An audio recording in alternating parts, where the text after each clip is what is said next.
आता आपण DG changeover panel कसा होतोय ते बघणार आहे. त्याला काय काय पार्ट लागणार आहे ते बघणार. हा जंक्शन बॉक्स आहे, एक जंक्शन बॉक्स लागेल आपल्याला. त्यानंतर हा कॉन्टॅक्टर आहे.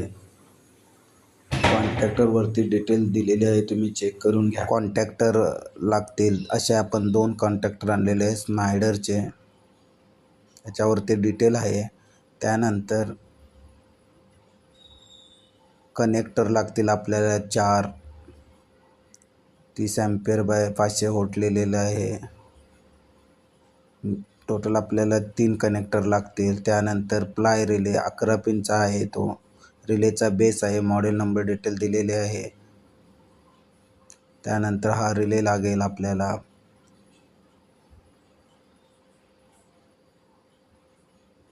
हा टायमर आहे, टायमरमध्ये सगळी डिटेल दिलेली आहे आणि तो कशासाठी लागतात ते पण आपण बघू. टायमर लागेल जेणेकरून लाईट आली की पटकन चेंज नाही व्हायला पाहिजे, म्हणून आपण त्याच्यासाठी एक 2-3 सेकंदाचा टायमर लावणार आहे, लगेच चेंज नाही व्हावे म्हणून. एवढं सगळं ॲक्सेसरीज आपल्याला DG आणि मेन्स ऑटो चेंजओव्हर पॅनल बनवताना लागणार आहे.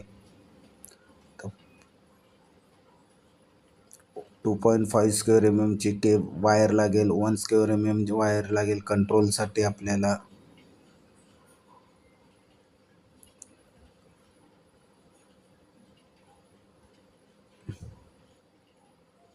हे सगळं मटेरियल घेऊन आता आपण पुढे काम चालू करू. हा सिंगल लाईन डायग्राम आहे, असाच टेम्पररी काढलेला आहे, फक्त आपल्याला रेफरन्ससाठी कसं होईल काय होईल हे करण्यासाठी. आता आपण पट्टी जे कॉन्टॅक्टर माऊंटसाठी लावून घेतलेले आहेत, कनेक्टर लावून घेतलेले आहेत, मेनचं DG साईड, लोड, त्यानंतर प्लेट बसून झाल्यानंतर आता आपण दोन्ही एंडला आता आपण कॉन्टॅक्टर 1, कॉन्टॅक्टर 2, रिले बेस आणि टायमर अशी मांडणी करून घ्यायची की आपल्याला कनेक्शन करताना इजी आणि सोपे जाईल. आता आपण कॉन्टॅक्टर A2ची NC कॉईल कॉन्टॅक्टर 1च्या A1च्या कॉईलला एक केबल कनेक्ट करणार व दुसरी केबल कॉन्टॅक्टर 1च्या NC केबलपासून कॉन्टॅक्टर 2च्या A1 कॉईलला कनेक्शन करणार. त्यानंतर RYB हे कॉन्टॅक्टर कनेक्टरला मेन इनपुटपासून कनेक्ट करणार आहे. मेन कॉन्टॅक्टरमधून R केबल घेऊन टायमरच्या आपण A1 कॉईलला कनेक्ट करणार आहे आणि तीच कॉईल तिथून लूप देऊन आपण वायर 15ला कनेक्शन करणार आहे. म्हणजे आपलं एक कनेक्शन 2 नंबरचं कनेक्टर म्हणजे DG साईड कनेक्टर आहे, त्याच्यातून DGच्या कॉन्टॅक्टरच्या इनपुटला जाईल. तिथून एक R फेज घेऊन आपण प्लाय रिलेच्या 5 नंबर टर्मिनेशनला लावणार आहे. असंच दुसरी केबल घेऊन आपण NCची केबल घेऊन पाय रिलेच्या 6 नंबरला लावणार आहे. म्हणजे आपले खालून कंट्रोल वायरिंगचे सर्किट पूर्ण होईल. त्यानंतर दुसरी केबल घेऊन NCच्या 22 नंबरमधून रिलेच्या 11 नंबरला लूपिंग करणार आहे. 11 नंबरपासून ती लूपिंग परत रिलेच्या 2 नंबरला जाईल आणि रिलेच्या 2 नंबरपासून ती टायमरच्या 18 नंबर टर्मिनलला कनेक्शन होईल.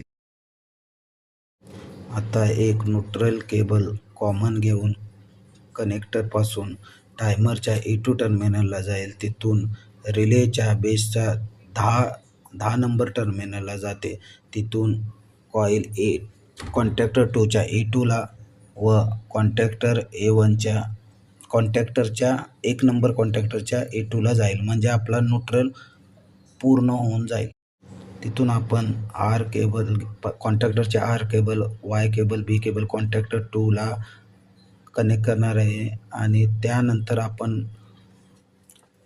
तीच केबल आपण DGला देणार आहे. त्यानंतर आपण दोन्ही कॉन्टॅक्टरला RYB असे लूपिंग करून नंतर आपण लास्टला तिथून कॉन्टॅक्टर 2 मधून आउटपुट काढून तो डायरेक्ट लोडला देणार आहे.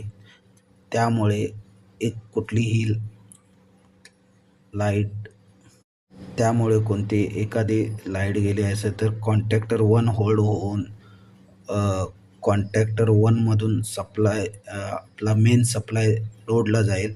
त्यानंतर लाईट गेली असेल तर DGचा कॉन्टॅक्टर चालू होऊन तो होल्ड होऊन तो लोडला देईल. हे सगळे कनेक्शन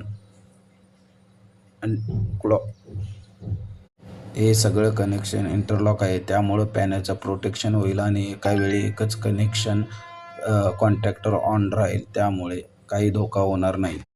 आता आपण सगळे कनेक्शन केलेले आहे. कंट्रोल वायरिंग आणि वायरिंगचे पण कनेक्शन झालेलं आहे फायनली. आता आपण वर्क कसा करतो ते बघूया.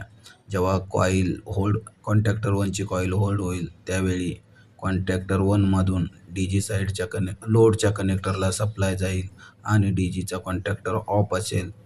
त्यानंतर